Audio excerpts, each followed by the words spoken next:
was fastened down. I spent the night in sleeplessness and rose at every sound, half in hope of sorrow and half in fear the day would find soldiers breaking through to drag us all away. Just before the sunrise, I heard something at the wall. The gate began to rattle and a voice began to call. I hurried to the window, looked down into the street, expecting swords and torches, and the sound of soldiers' feet. But there was no one there but Mary, so I went down to let her in. John stood there beside me as she told us where she'd been. She said they'd moved him in the night, none of us knows where. The stone's been rolled away and now his body isn't there. We both ran toward the garden. John ran on ahead. We found the stone and empty tomb just the way that Mary said. But the winding sheet they wrapped him in was just an empty shell. How or where they'd taken him is more than I can tell. Oh, something strange had happened there, just what I didn't know.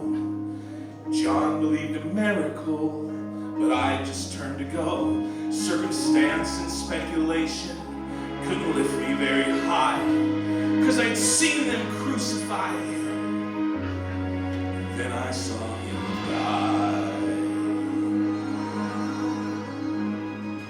Back inside the house again, all the guilt and anguish came. Everything I promised him just added to my shame. When at last it came to choices, I denied I knew his name. So even if he was alive, it could never be the same.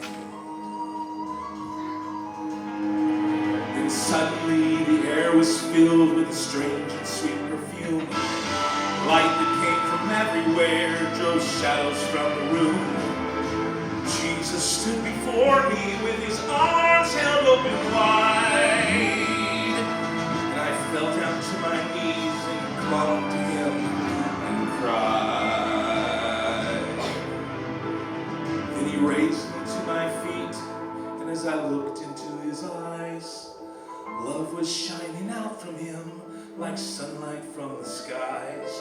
Guilt and my confusion disappeared in sweet release.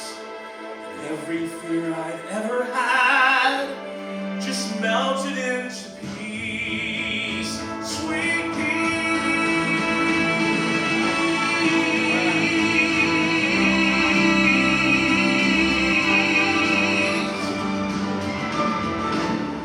He's alive.